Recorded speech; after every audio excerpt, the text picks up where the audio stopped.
From the MCA-DSV offices in Jefferson City, I'm Public Affairs Director Matthew Huffman, and this is Momentum, a webcast produced by your coalition, connecting advocates across our state.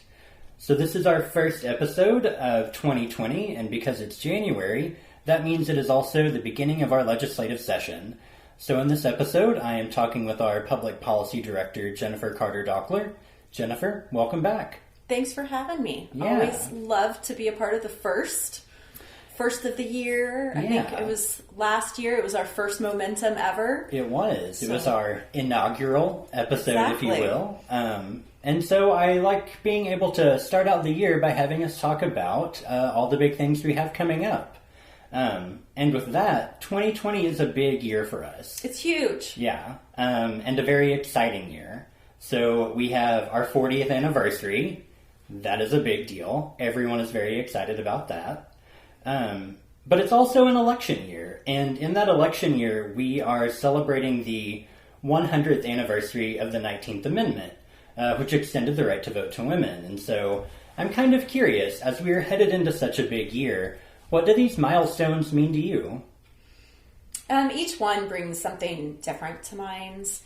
It's a little cheesy, but when I think about our 40th, I think personally, I'm in my 40s together with the coalition and kind of celebrating milestones together. Yeah, I like that. Yeah, and just thinking about, how much time I have worked here. I've been here almost 17 years, and just how the organization has grown and everything that even happened before I got here, right? Mm-hmm. So it's a great time to be able to just really celebrate our achievements, as well as think about what is remaining that we want to accomplish. But we don't take enough time out of our lives, our careers, to really think about successes. Mm-hmm. So I am really embracing being able to celebrate this year and all the coalition and our member agencies across the state have accomplished in the last 40 years. And also thinking historically, like what the right to vote means in the suffragist movement. If nobody has seen the HBO documentary Iron Jaw Angels, I highly recommend it. Mm-hmm. Although the beauty of our country is that you have choices, like you can choose not to vote. Mm-hmm. I personally feel very strongly about, especially after knowing what individuals did to afford me that right in this country, I want to vote as many times as possible. I mean, they went on hunger strikes. Yeah. They were arrested. Yeah. They went through all this just so that I could say, I have the right to vote. Mm-hmm. And I can. And I was so excited the first time I voted. I have a photo of it. The polling worker thought I was so odd. So I was like, will you take my picture while I'm voting? It's a big deal, though. It was. I was really excited the first time I voted. Mm-hmm. And so I try to vote in as many elections and issues as possible, just because, again, we're in a country where we have that. And so it's not something that I take for granted. So I feel very strongly about it. Yeah. And it's something that I feel very strongly about as well. I still have my very first I voted sticker because I felt it was really important to keep and remember the first time I was able to participate in that and exercise that right. As I was kind of thinking about it, because this year we're also doing a lot of storytelling with members about what the 40-year means to them. We're doing a lot around voter engagement. And so as I've been thinking about it more, there's a quote by suffragette Lucy Stone that kept coming back to me of, I believe the influence of women will save the country before every other power. And while that can sound kind of dire, and it absolutely was for them doing that work, I still think it's a really empowering quote and a really important social change marker of, like, women are 51% of the country, and when they are active and engaged and a huge part of our public policy work, they make huge shifts happen. And so I think it's kind of fun to look at those parallels between our 40-year and then the 100-year at the same time. Absolutely. And any good legislation should get perspectives from multiple backgrounds and really reflect our diverse community. Well, that can't happen if we're not able to be involved with that process. Yeah, absolutely. Well, thinking about the legislative process a little more, The legislative session officially started on January 8th. So now that we are a couple weeks into session, what are some of the highlights that you've had so far? Yeah, we've had a few. We've already had several hearings on priority legislation. One was on a bill that would remove the statute of limitations for civil lawsuits for child sexual abuse cases. That was the first hearing of this year. No opposition in the hearing, so we're hoping that there will be some great momentum on it this year. And then this week, we had a hearing on a bill that would allow one free birth certificate for a victim of domestic violence or their children. And one of our member agencies came in to testify in that hearing. The bill actually came from their Advocacy Day appointment last year when they met with their legislator. And she filed on the last day you could file last year, and it was almost one vote away from being sent to the governor's office. So there was great support. So she had pre-filed in December. So it was a wonderful example, and I really appreciate in her testimony how she talked about ideas come from constituents. Mm-hmm. Another hearing that we had is in the Senate on the sexual assault forensic evidence kit statute. There was a bill filed that will address recommendations from the Attorney General's report on untested kits.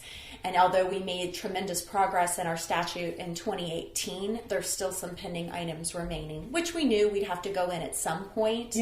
But yeah, based on the Attorney General's recommendations, legislators have filed. We've got a Senate and House version that would be looking to address some remaining loopholes in that. So it was an exciting first couple of weeks, not counting appropriations hearings. Yeah, just those. I think are really great because I know that we had, just as you said, members come in and testify.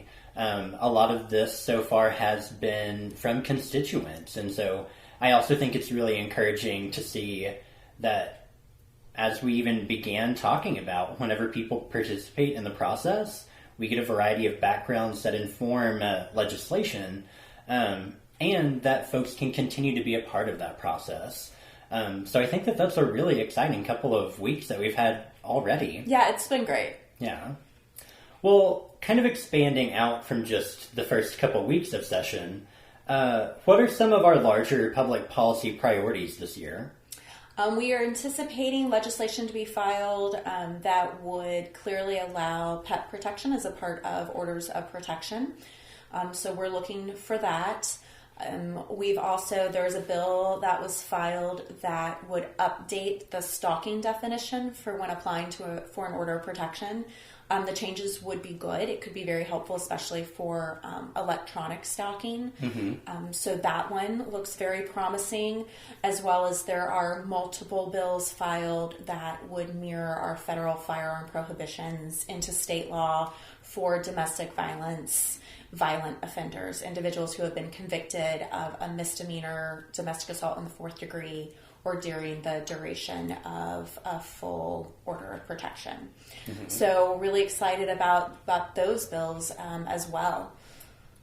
Yeah, and those are all really exciting things for us to look at, and I think they address really specific and really important needs of survivors. And so just as you were talking about the increased protections for victims of stalking, I think that it's really important for us to bring into conversation that cyber stalking is something that is incredibly harmful for survivors and makes them feel unsafe, but it's not always thought about as a form of stalking. And another example, that legislator filed a bill in response to a constituent reaching out and explaining her struggles. So again, sometimes people can get kind of jaded with our system, but really many legislators get ideas from constituents reaching out and saying, hey, this was my experience, the law is not fitting my experience, what can we do to make it better? Yeah. And that, our laws have to have a starting place. So that's how we do make laws and make them better, is by hearing the impact they have on folks. And then the other with the domestic violence firearms bills, we've talked about it a bit on our blog and our social media, that both Kansas City and St. Louis County have started those local initiatives. And just the importance of how local initiatives can really start to move the needle on statewide issues as well. So I think that that's really encouraging that we are seeing more momentum on that this year too. Absolutely.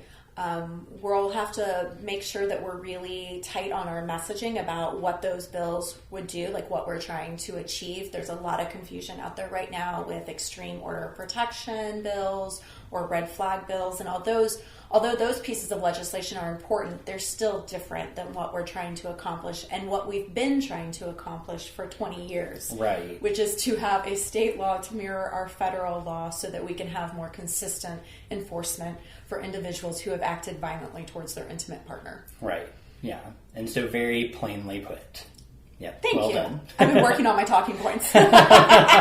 Which is important because, just as you said, there are a lot of proposals out there, and it's really important to understand the differences and those nuances. But when it comes right down to it, our major push is to have that mirror of those federal firearms prohibitions. So, yeah, I think that is a really important distinction for us. But, again, really important and really exciting things that we're working on. So, in thinking about those priorities for legislative session, it's also important that we engage and mobilize and activate all the folks at our member programs. So I know that in February we're going to have our Capital Advocacy Days coming up. And so I kind of wanted us to talk a bit about why is it so important for advocates to see public policy as a part of their work? Why should advocates really get involved? So another reason the last couple of weeks of session have been so busy is because I started requesting RSVPs for Capital Advocacy Days. So I've been answering a lot of questions about how to set up appointments, what are going to be talking points, what's lobbying versus more like community education. But it's been really exciting that there's a number of new agencies who have never attended, or it's been many, many years since they've attended, expressing interest to be able to come. So I'm hoping we're going to have some really great showing throughout the month so that legislators see how important domestic and sexual violence issues are and really understand the services that these agencies provide. Part of why I've always loved public policy is that we can end up working with many survivors who are experiencing the same barrier. Mm-hmm. And we can change one law that can fix that and help thousands, right? Like, how long does it take for us to help thousands of people providing direct services? Mm-hmm. And yet one law change can have a huge impact. Huge. And yet we have to have that connection to what are our advocates who are currently providing direct services, what are they seeing in terms of how our laws are working? So to have that feedback loop, both as staff at the coalition as well as legislators, to know what's working really, really well and where there's still barriers and things that we have to address, or updates to law. We could have a law that was great 10 years ago, but times have changed. Like our laws trying to address things like cyber stalking, they're always behind what's currently happening. Mm-hmm. So it's really important for advocates to think about how are the things that I'm hearing and trends that I'm seeing with survivors, how are those things that it is laws that can change, that can help them, and how do I be able to share and convey that information? Because legislators want to hear it. Yeah. They're looking for ideas for bills to file. Mm-hmm. Yeah, and I think that it's a really great way to phrase it as a feedback loop. Because I know a big part of our public policy work and the way that we've talked about it is our work doesn't only focus on how a bill becomes law, but how that law affects survivors and their families on any given Tuesday in Missouri. And so I think it is really important that our elected officials aren't only hearing about what are things that need to become law, but also how are our current laws affecting survivors on a daily basis. Because, we do need to be able to update those, and getting that feedback from advocates who are doing this work in their communities, who are experts of those community dynamics, that's incredibly vital information for us to have. And that's part of their job as an elected official, right? To be able to hear that. Now, talking about somebody for running for office, we'd have a very different conversation, but we're talking about people who have been elected. Right. And so part of their obligation is to be able to foster those relationships and their community and know what is out there and how they can best serve them as an elected official. Right.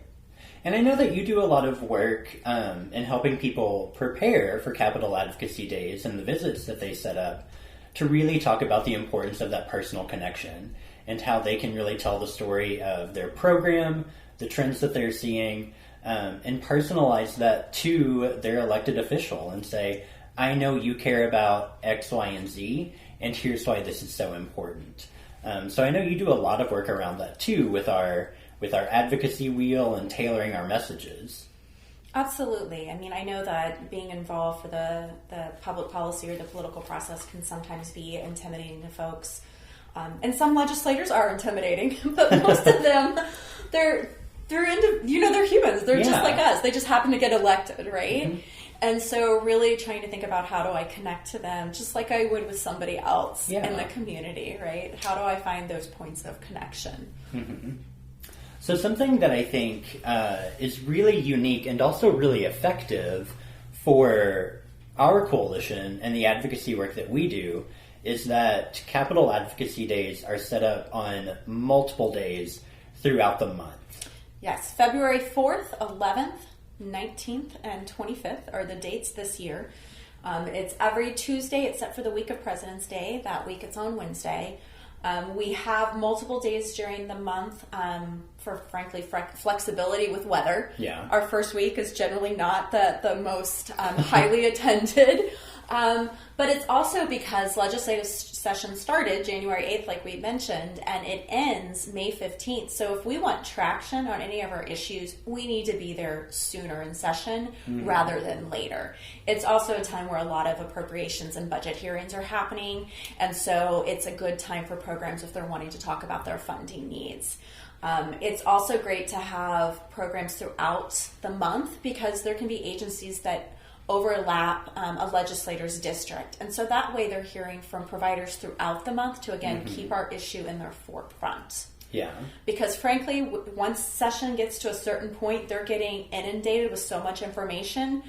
A conversation they had 2 weeks ago might feel like a year ago. Yeah. So if a program met with them in the beginning of the month and then they have a different program meet with them the end of the month, it just, again, keeps to bring up this is an important topic. Mm-hmm. Or, again, maybe some changes that have happened. Maybe a bill is now moving that wasn't moving in the beginning of the month that then an agency can highlight.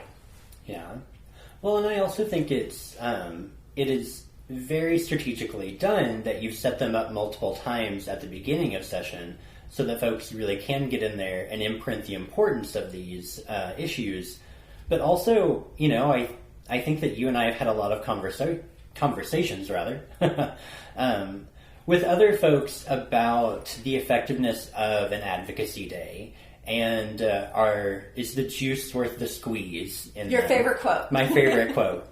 And I think that what we found is that, they absolutely are, because they are spread out through the month. They are really intended to have some of that overlap of districts, like you said, to reiterate the messages. And so I think that we found a lot of use in being able to use that strategy to a benefit that not only really furthers our issues, but better connects with our elected officials. Absolutely. And then we're able to do social media throughout the month. Mm-hmm. And so that also keeps our attention.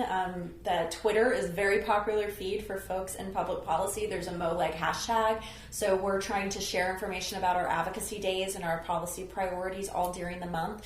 So again, there's so much information during legislative session that we're really needing some repetition and reinforcement of our issues. And the amazing work that domestic and sexual violence agencies do.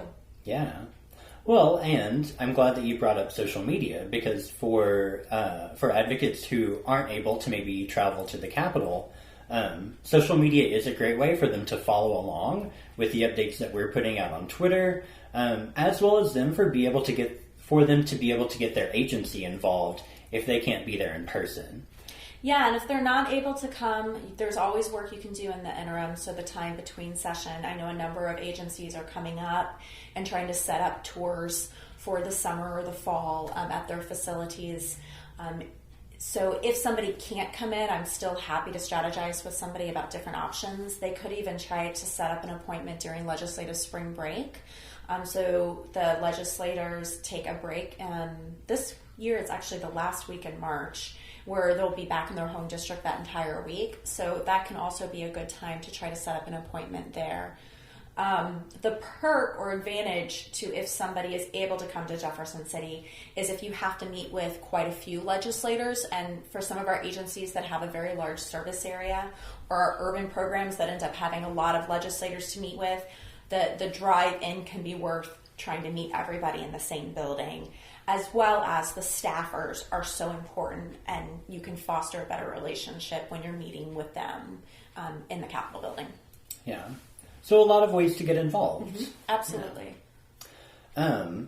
So to shift gears just a little bit, as you had mentioned, our Missouri legislative session runs January to May, but outside of Missouri, we have a lot of public policy priorities on the federal level that go year-round. Mm-hmm. So what are some of our federal updates? Sure. So kind of keeping high level, funding is always important, and there's a number of different federal funding streams that come to Missouri to allow services for victims of domestic and sexual violence. But I just want to touch on a few key highlights from the fiscal year 20 budget that was signed by the president. The federal fiscal year starts October. We had a continuing resolution that gave us a little bit of wiggle room time till the budget was finalized. But we did overall really well. For the third year in a row, HUD, the Housing and Urban Development budget, included what's called DV bonus, domestic violence bonus dollars for its continuum of care grants. Missouri has done very well the last couple of years with its continuum of cares applying to provide rapid rehousing dollars under these bonus dollars. So it's amazing that they've gotten it in the budget for a third year, $50 million. Yeah, that is amazing. It is. It's amazing. So the second is that there had been federal legislation passed a couple of years ago called PAWS Act, and they actually got funding tied to it in this budget. It's $2 million across the nation. We don't know when the grant is going to roll out, but it is a first step for agencies that are wanting to provide pet fostering as part of their domestic violence services. And then FIPSA, our Family Violence Prevention and Services Act, funding that comes to the state and is administered by Department of Social Services, it got appropriated at its highest level ever. It's at $175 million across the country, so that's a $10 million increase from last year, which is great. Yeah, that is fantastic. In addition to funding, we are continuing to work on reauthorizations.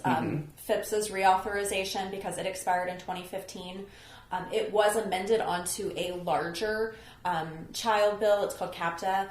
And so it got voted out of a Senate committee. So we are seeing traction on its reauthorization. And then the Violence Against Women Act, it passed last year out of the House. And then there are 2 Senate versions of the bill filed, and we're looking forward to negotiations on that. So we've got less than a year for the current 116th Congress to try to get these reauthorizations done, or we'll be starting again next year. But we're feeling pretty hopeful right now about where we are. We still have a good 11 months. Yeah.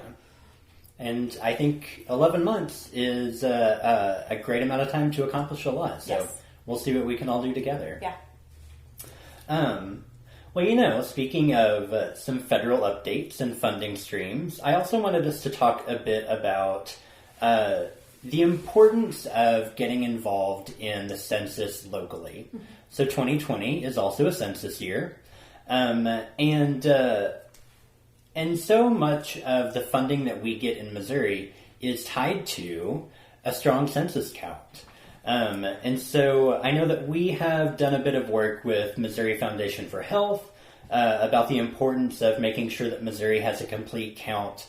And I wanted to spend a little bit of time talking about what that really means.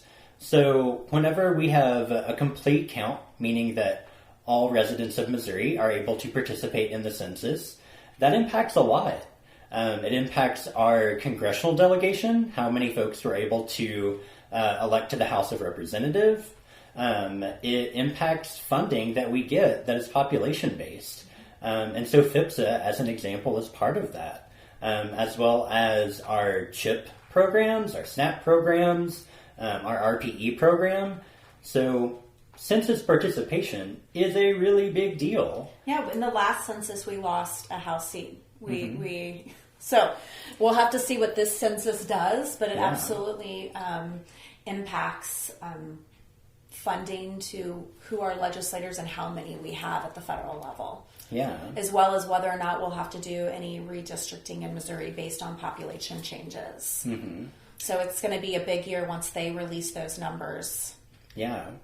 And I know that we have also gotten communication that NNEDV, the National Network to End Domestic Violence, had been doing some work with the Census Bureau to really help them understand the importance of survivors should be able to participate in the census without having to compromise their confidentiality and their safety.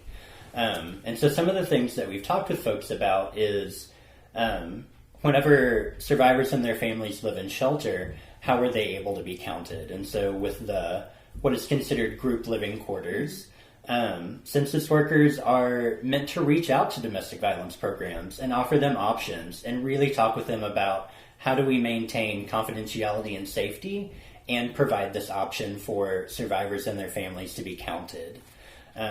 So yeah, just wanted to give a plug for that. Everyone should get involved in the census. It's another reason 2020 is such a big year. It is, yeah. It's a really big deal. And I think that sometimes being involved in the census, if you're working on your local complete count committee, if you're doing a lot of work with other community groups, that can feel almost on the fringe of our advocacy work. And so I think it is really important that we understand that connection of why we all need to be counted and be part of the census.